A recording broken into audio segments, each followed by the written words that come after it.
Akka from Kebnekaise. Evening. The big tame goosey gander that had followed them up in the air felt very proud of being permitted to travel back and forth over the south country with the wild geese, and crack jokes with the tame birds. But in spite of his keen delight, he began to tire as the afternoon wore on. He tried to take deeper breaths and quicker wing strokes, but even so he remained several goose lengths behind the others. When the wild geese who flew last noticed that the tame one couldn't keep up with them, they began to call to the goose who rode in the centre of the angle and led the procession. "Akka from Kebnekaise! Akka from Kebnekaise!" "What do you want of me?" asked the leader. "The white one will be left behind! The white one will be left behind!" "Tell him it is easier to fly fast than slow," called the leader, and raced on as before. The goosey gander certainly tried to follow the advice, and increased his speed; but then he became so exhausted that he sank away down to the drooping willows that bordered the fields and meadows. "Akka! Akka! Akka from Kebnekaise!" cried those who flew last, and saw what a hard time he was having. "What do you want now?" asked the leader, and she sounded awfully angry. "The white one sinks to the earth! The white one sinks to the earth!" "Tell him it is easier to fly high than low!" shouted the leader, and she didn't slow up the least little bit, but raced on as before. The goosey gander tried also to follow this advice, but when he waited to raise himself he became so winded that he almost burst his breast. "Akka! Akka!" again cried those who flew last. "Can't you let me fly in peace?" asked the leader, and she sounded even madder than before.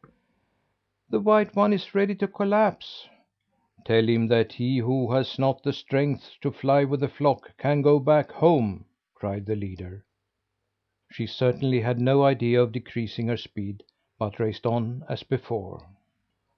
"Oh, is that the way the wind blows?" thought the goosey gander. He understood at once that the wild geese had never intended to take him along up to Lapland. They had only lured him away from home in sport. He felt thoroughly exasperated. To think that his strength should fail him now, so he wouldn't be able to show these tramps that even a tame goose was good for something!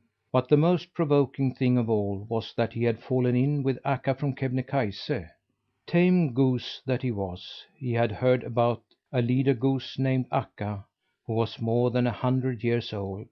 She had such a big name that the best wild geese in the world followed her. But no one had such a contempt for tame geese as Akka and her flock, and gladly would he have shown them that he was their equal. He flew slowly behind the rest, while he deliberated whether he should turn back or continue. Finally the little creature that he carried on his back said: "Dear Morten Goosey Gander, you know well enough that it is simply impossible for you, who have never flown, to go with the wild geese all the way up to Lapland. Won't you turn back before you kill yourself?" But the farmer's lad was about the worst thing the goosey gander knew anything about, and as soon as it dawned on him that this puny creature actually believed that he couldn't make the trip, he decided to stick it out. "If you say another word about this, I'll drop you into the first ditch we ride over," said he, and at the same time his fury gave him so much strength that he began to fly almost as well as any of the others. It isn't likely that he could have kept his pace up very long. Neither was it necessary, for just then the sun sank quickly, and at sunset the geese flew down, and before the boy and the goosey gander knew what had happened, they stood on the shores of Womb Lake. "They probably intend that we shall spend the night here," thought the boy, and jumped down from the goose's back. He stood on a narrow beach by a fair sized lake. It was ugly to look upon, because it was almost entirely covered with an ice crust that was blackened and uneven, and full of cracks and holes, as spring ice generally is. The ice was already breaking up. It was loose and floating, and had a broad belt of dark, shiny water all around it, but there was still enough of it left to spread chill and winter terror over the place. On the other side of the lake there appeared to be an open and light country, but where the geese had lighted there was a thick pine growth. It looked as if the forest of firs and pines had the power to bind the winter to itself. Everywhere else the ground was bare, but beneath the sharp pine branches lay snow that had been melting and freezing, until it was hard as ice. The boy thought he had struck an Arctic wilderness, and he was so miserable that he wanted to scream. He was hungry too. He hadn't eaten a bite the whole day, but where should he find any food? Nothing eatable grew on either ground or tree in the month of March. Yes, where was he to find food? And who would give him shelter? And who would fix his bed? And who would protect him from the wild beasts? For now the sun was away, and frost came from the lake, and darkness sank down from heaven, and terror stole forward on the twilight's trail, and in the forest it began to patter and rustle.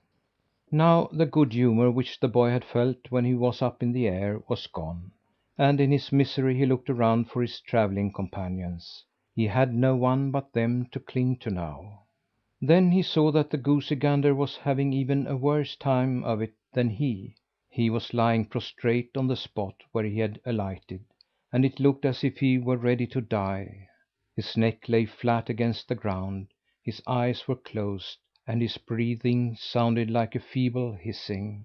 "Dear Morten Goosey Gander," said the boy, "try to get a swallow of water. It isn't 2 steps to the lake."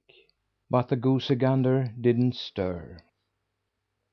The boy had certainly been cruel to all animals, and to the goosey gander in times gone by. But now he felt that the goosey gander was the only comfort he had left, and he was dreadfully afraid of losing him. At once the boy began to push and drag him, to get him into the water. But the goosey gander was big and heavy, and it was a mighty hard work for the boy, but at last he succeeded. The goosey gander got in head first. For an instant he lay motionless in the slime, but soon he poked up his head, shook the water from his eyes, and sniffed. Then he swam proudly between reeds and seaweed. The wild geese were in the lake before him. They had not looked around for either the goosey gander or for his rider, but had made straight for the water. They had bathed and primped, and now they lay and gulped half rotten pondweed and water clover. The white goosey gander had the good fortune to spy a perch. He grabbed it quickly, swam ashore with it, and laid it down in front of the boy. "Here's to thank you for helping me into the water," said he. It was the first time the boy had heard a friendly word that day. He was so happy that he wanted to throw his arms around the goosey gander's neck, but he refrained, and he was also thankful for the gift. At first he must have thought that it would be impossible to eat raw fish, and then he had a notion to try it. He felt to see if he still had his sheath knife with him, and sure enough, there it hung on the back button of his trousers, although it was so diminished that it was hardly as long as a match. Well, at any rate it served to scale and cleanse fish with, and it wasn't long before the perch was eaten. When the boy had satisfied his hunger, he felt a little ashamed because he had been able to eat a raw thing. "It is evident that I am not a human being any longer, but a real elf," thought he. While the boy ate, the goosey gander stood silently beside him. But when he had swallowed the last bite, he said in a low voice: "It's a fact that we have run across a stuck up goose folk, who despise all tame birds." "Yes, I have observed that," said the boy. "What a triumph it would be for me if I could follow them clear up to Lapland, and show them that even a tame goose can do things." "Yes," and drawled it out because he didn't believe the goosey gander could ever do it. Yet he didn't wish to contradict him. "But I don't think I can get along all alone on such a journey," said the goosey gander. "I'd like to ask you if you couldn't come along and help me." The boy, of course, hadn't expected anything but to return to his home as soon as possible, and he was so surprised that he hardly knew what he should reply. "I thought we were enemies, you and I," said he, but this the goosey gander seemed to have forgotten entirely. He only remembered that the boy had but just saved his life. "I suppose I really ought to go home to father and mother," said the boy. "Oh, I'll get you back to them some time in the fall," said the goosey gander. "I shall not leave you until I put you down on your own doorstep." The boy thought it might be just as well for him if he escaped showing himself before his parents for a while. He was not disinclined to favour the scheme, and was just on the point of saying that he agreed to it, when they heard a loud rumbling behind them. It was the wild geese who had come up from the lake, all at one time, and stood shaking the water from their backs. After that they arranged themselves in a long row, with the leader goose in the centre, and came toward them. As the white goosey gander seized up the wild geese, he felt ill at ease. He had expected that they should be more like tame geese, and that he should feel a closer kinship with them. They were much smaller than he, and none of them were white. They were all gray, with a sprinkling of brown. He was almost afraid of their eyes. They were yellow and shone as if fire had been kindled back in them. The goosey gander had always been taught that it was most fitting to move slowly and with a rolling motion, but these creatures did not walk, they half ran. He grew most alarmed, however, when he looked at their feet. These were large, and the soles were torn and ragged looking. It was evident that the wild geese never questioned what they tramped upon. They took no by paths. They were very neat and well cared for in other respects, but one could see by their feet that they were poor wilderness folk. The goosey gander only had time to whisper to the boy: "Speak up quickly for yourself, but don't tell them who you are," before the geese were upon them. When the wild geese had stopped in front of them, they courtesied with their necks many times, and the goosey gander did likewise many more times. As soon as the ceremonies were over, the leader goose said: "Now I presume we shall hear what kind of creatures you are." "There isn't much to tell about me," said the goosey gander. "I was born in Skanör last spring. In the fall I was sold to Holger Nilsson of West Vemminghög, and there I have lived ever since." "You don't seem to have any pedigree to boast of," said the leader goose. "What is it then that makes you so high minded that you wish to associate with wild geese?" "It may be because I want to show you wild geese that we tame ones may also be good for something," said the goosey gander. "Yes, it would be well if you could show us that," said the leader goose. "We have already observed how much you know about flying, but you are more skilled perhaps in other sports. Possibly you are strong in a swimming match?" "No, I can't boast that I am," said the goosey gander. It seemed to him that the leader goose had already made up her mind to send him home, so he didn't much care how he answered. "I never swam any farther than across a marl ditch," he continued. "Then I presume you are a crack sprinter," said the goose. "I have never seen a tame goose run, nor have I ever done it myself," said the goosey gander, and he made things appear much worse than they really were. The big white one was sure now that the leader goose would say that under no circumstances could they take him along. He was very much astonished when she said: "You answer questions courageously, and he who has courage can become a good travelling companion, even if he is ignorant in the beginning. What do you say to stopping with us for a couple of days, until we can see what you are good for?" "That suits me," said the goosey gander, and he was thoroughly happy. Thereupon the leader goose pointed with her bill and said: "But who is that you have with you? I've never seen anything like him before." "That's my comrade," said the goosey gander. "He has been a goose tender all his life. He'll be useful all right to take with us on the trip." "Yes, he may be all right for a tame goose," answered the wild one. "What do you call him?" "He has several names," said the goosey gander hesitantly, not knowing what he should hit upon in a hurry, for he didn't want to reveal the fact that the boy had a human name. "Oh, his name is Thumbietot," he said at last. "Does he belong to the elf family?" asked the leader goose. "At what time do you wild geese usually retire?" said the goosey gander quickly, trying to evade that last question. "My eyes close of their own accord about this time." One could easily see that the goose who talked with the gander was very old. Her entire feather outfit was ice gray, without any dark streaks. The head was larger, the legs coarser, and the feet were more worn than any of the others. The feathers were stiff, the shoulders knotty, the neck thin. All this was due to age. It was only upon the eyes that time had no effect.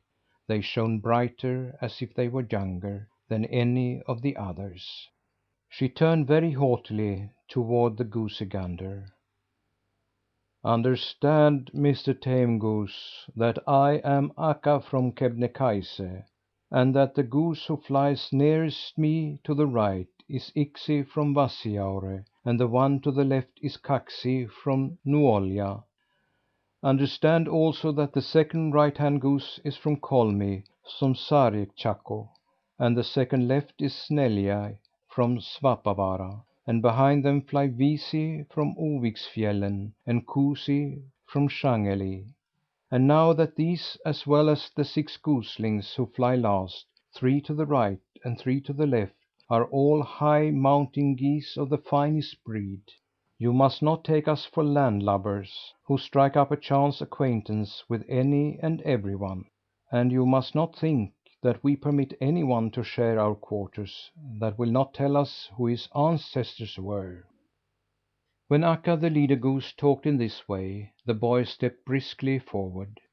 It had distressed him that the goosey gander, who had spoken up so glibly for himself, should give such evasive answers when it concerned him. "I don't care to make a secret of who I am," said he. "My name is Nils Holgersson. I'm a farmer's son, and until to day I have been a human being. But this morning " He got no further. As soon as he had said that he was a human, the leader goose staggered 3 steps backward, and the rest of them even farther back. They all extended their necks and hissed angrily at him. "I have suspected this ever since I first saw you here on these shores," said Akka. "And now you can clear out of here at once. We tolerate no human beings among us." "It isn't possible," said the goosey gander meditatively, "that you wild geese can be afraid of anyone who is so tiny. By to morrow, of course, he'll turn back home. You can surely let him stay with us overnight? No one of us can afford to let such a poor little creature wander off by himself in the night, among weasels and foxes." The wild goose came nearer, but it was evident that it was hard for her to master her fear. "I have been taught to fear everything in human shape, be it big or little," said she. "But if you will answer for this one, and swear that he will not harm us, he can stay with us to night. But I don't believe our night quarters are suitable either for him or you, for we intend to roost on the broken ice out there." She thought, of course, that the goosey gander would be doubtful when he heard this, but he never let on.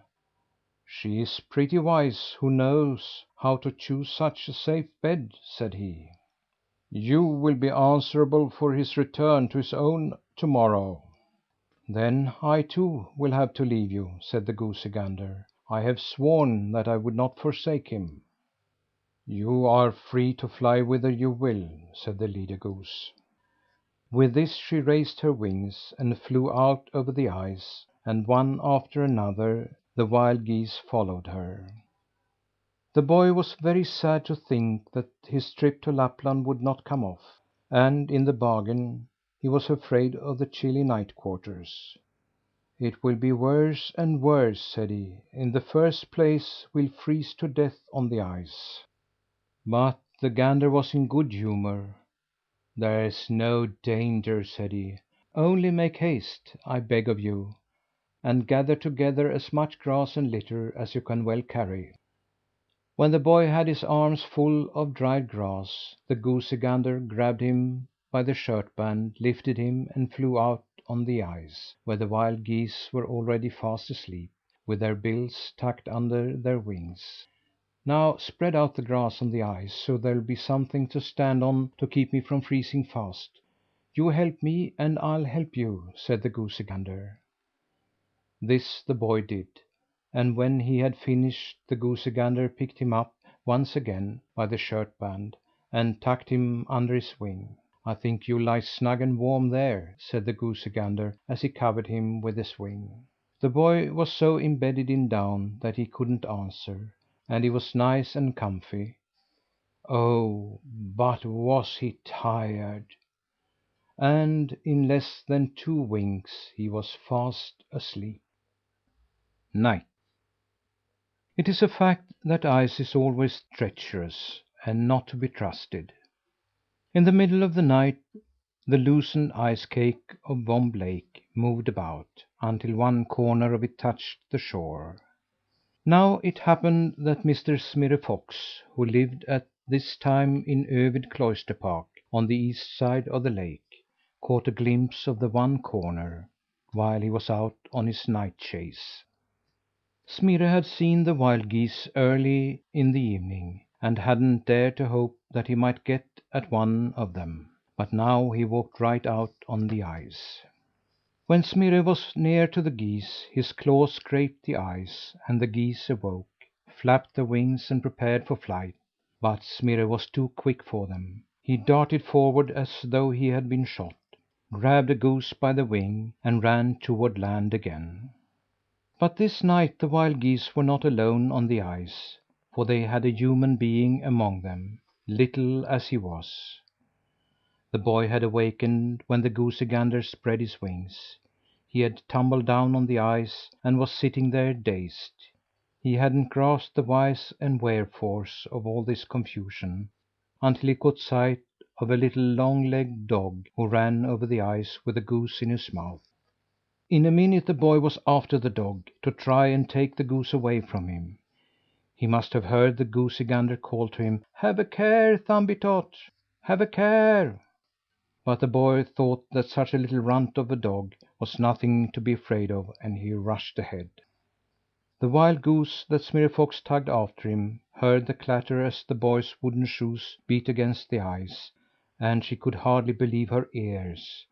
"Does that infant think he can take me away from the fox?" she wondered. And in spite of her misery, she began to cackle right merrily deep down in her windpipe. It was almost as if she had laughed. "The first thing he knows, he'll fall through a crack in the ice," thought she. But dark as the night was, the boy saw distinctly all the cracks and holes there were, and took daring leaps over them. This was because he had the elf's good eyesight now, and could see in the dark. He saw both lake and shore just as clearly as if it had been daylight.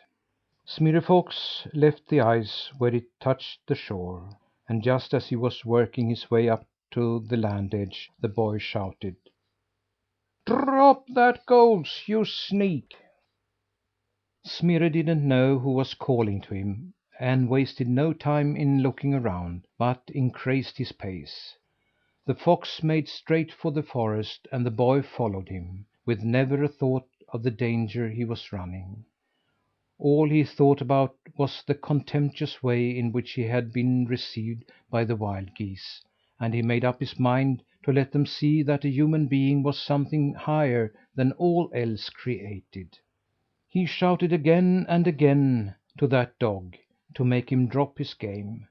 "What kind of a dog are you, who can steal a whole goose and not feel ashamed of yourself?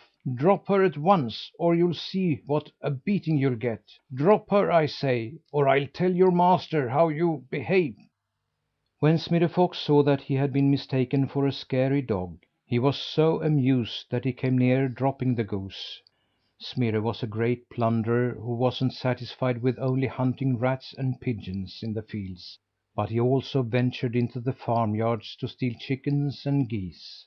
He knew that he was feared throughout the district, and anything as idiotic as this he had not heard since he was a baby. The boy ran so fast that the thick beech trees appeared to be running past him backward, but he caught up with Smirre. Finally he was so close to him that he got hold on his tail. "Now I'll take the goose from you anyway!" cried he, and held on as hard as ever he could, but he hadn't strength enough to stop Smirre. The fox dragged him along until the dry foliage whirled around him. But now it began to dawn on Smirre how harmless the thing was that pursued him. He stopped short, put the goose on the ground, and stood on her with his forepaws, so she couldn't fly away. He was just away to bite off her neck, but then he couldn't resist the desire to tease the boy a little. "Hurry off and complain to the master, for now I'm going to bite the goose to death," said he. Certainly the one who was surprised when he saw what a pointed nose and heard what a hoarse and angry voice that dog which he was pursuing had, was the boy. But now he was so enraged because the fox had made fun of him, that he never thought of being frightened. He took a firmer hold on the tail, braced himself against a beech trunk, and just as the fox opened his jaws over the goose's throat, he pulled as hard as he could. Smirre was so astonished that he let himself be pulled backward a couple of steps, and the wild goose got away. She fluttered upward feebly and heavily. One wing was so badly wounded that she could barely use it. In addition to this, she could not see in the night darkness of the forest, but was as helpless as the blind. Therefore she could in no way help the boy. So she groped her way through the branches and flew down to the lake again. Then Smirre made a dash for the boy. "If I don't get the one, I shall certainly have the other," said he, and you could tell by his voice how mad he was. "Oh, don't you believe it!" said the boy, who was in the best of spirits because he had saved the goose. He held fast by the fox tail and swung with it to one side when the fox tried to catch him.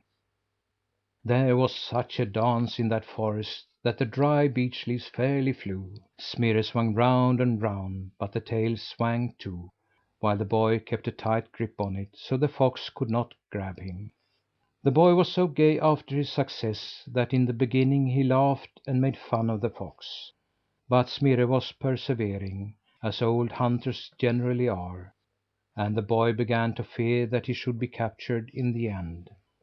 Then he caught sight of a little, young beech tree that had shot up as slender as a rod, that it might soon reach the free air above the canopy of branches which the old beeches spread above it.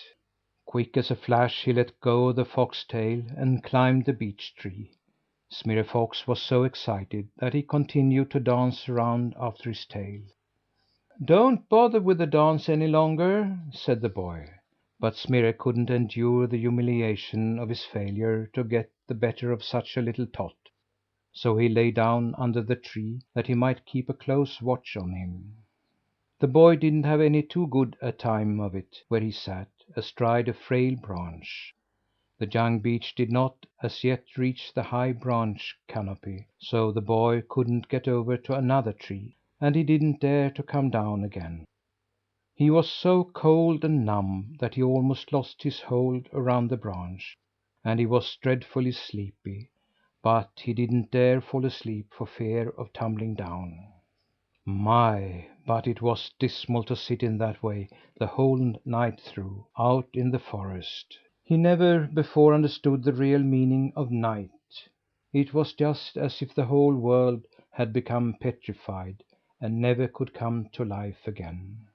Then it commenced to dawn. The boy was glad that everything began to look like itself once more, although the chill was even sharper than it had been during the night.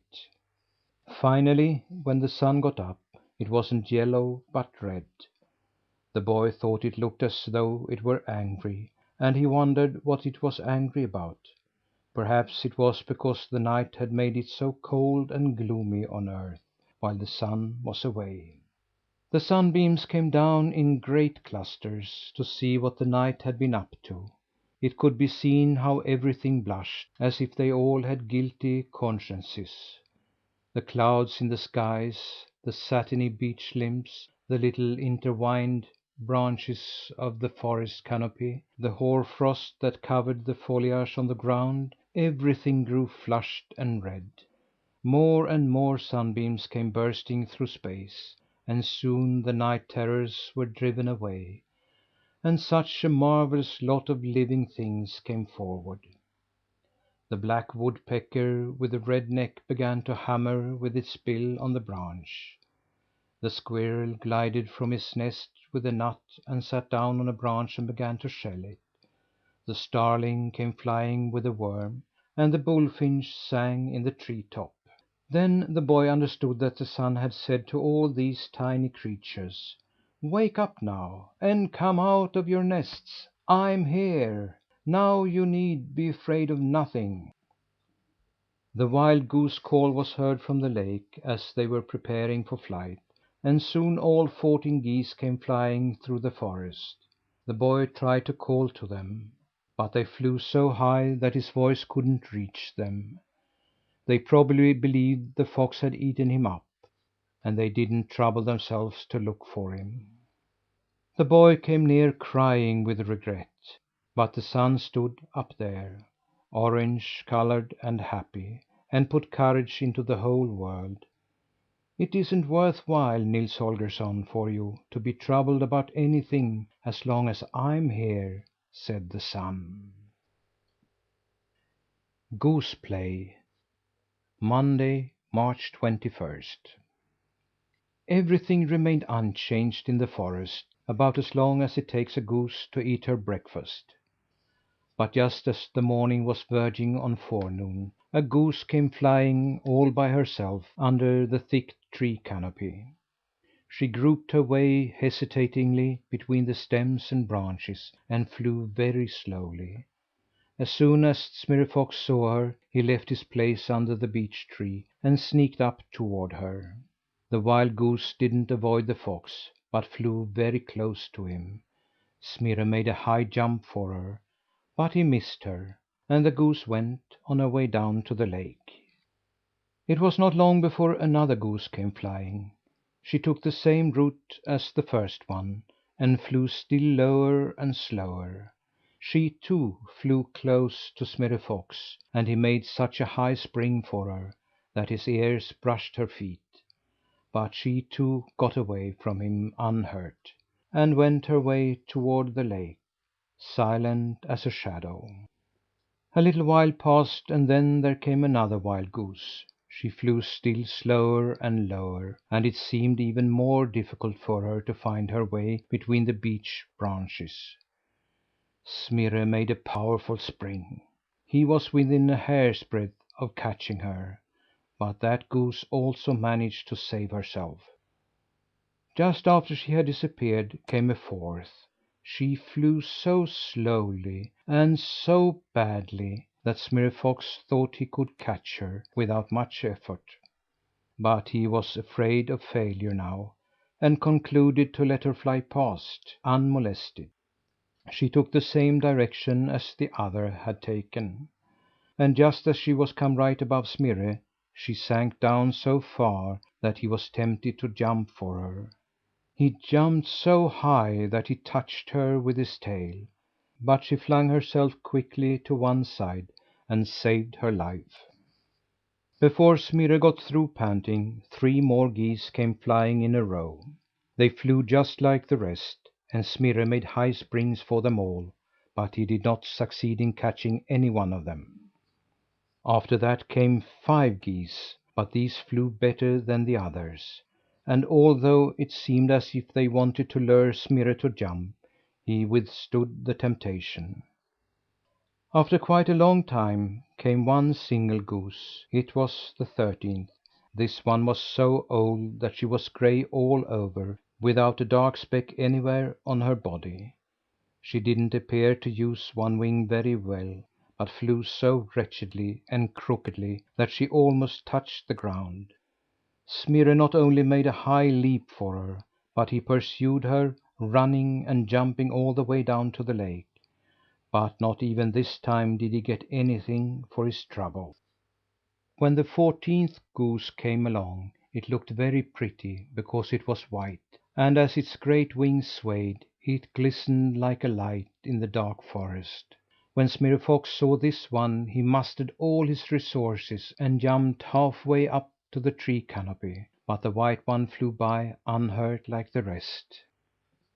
Now it was quiet for a moment under the beeches. It looked as if the whole wild goose flock had travelled past. Suddenly Smirre remembered his prisoner and raised his eyes toward the young beech tree, and, just as he might have expected, the boy had disappeared. But Smirre didn't have much time to think about him, for now the first goose came back again from the lake and flew slowly under the canopy. In spite of all his ill luck, Smirre was glad that she came back, and darted after her with a high leap. But he had been in too much of a hurry, and hadn't taken the time to calculate the distance, and he landed at one side of the goose. Then there came still another goose, then a third, a fourth, a fifth, and so on until the angle closed in with the old icy gray one and the big white one. They all flew low and slow. Just as they swayed in the vicinity of Smirre Fox, they sank down, kind of inviting like, for him to take them. Smirre ran after them and made leaps a couple of fathoms high, but he couldn't manage to get hold of a single one of them. It was the most awful day that Smirre Fox had ever experienced. The wild geese kept on travelling over his head. They came and went, came and went.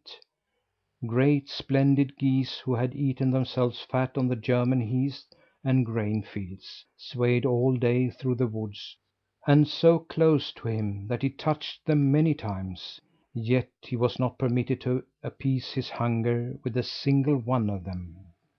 The winter was hardly gone yet, and Smirre recalled nights and days when he had been forced to tramp around in idleness, with not so much as a hare to hunt, when the rats hid themselves under the frozen earth, and when the chickens were all shut up. But all the winter's hunger had not been as hard to endure as this day's miscalculations. Smirre was no young fox. He had had the dogs after him many a time, and had heard the bullets whizz around his ears. He had lain in hiding down in the lair, while the dachshunds crept into the crevices and all but found him. But all the anguish that Smirre Fox had been forced to suffer under this hot chase was not to be compared with what he suffered every time that he missed one of the wild geese. In the morning, when the play began, Smirre Fox had looked so stunning that the geese were amazed when they saw him. Smirre loved display. His coat was brilliant red, his breast white, his nose black, and his tail was as bushy as a plume. But when the evening of this day was come, Smirre's coat hung in loose folds. He was bathed in sweat. His eyes were without luster. His tongue hung far out from his gaping jaws, and froth oozed from his mouth. In the afternoon Smirre was so exhausted that he grew delirious. He saw nothing before his eyes but flying geese. He made leaps for sunspots which he saw on the ground, and for a poor little butterfly that had come out of his chrysalis too soon. The wild geese flew and flew unceasingly. All day long they continued to torment Smirre. They were not moved to pity because Smirre was done up, fevered, and out of his head. They continued without a let up, although they understood that he hardly saw them, and that he jumped after their shadows. When Smirre Fox sank down on a pile of dry leaves, weak and powerless, and almost ready to give up the ghost, they stopped teasing him. "Now you know, Mr. Fox, what happens to the one who dares to come near Akka of Kebnekaise," they shouted in his ear, and with that they left him in peace.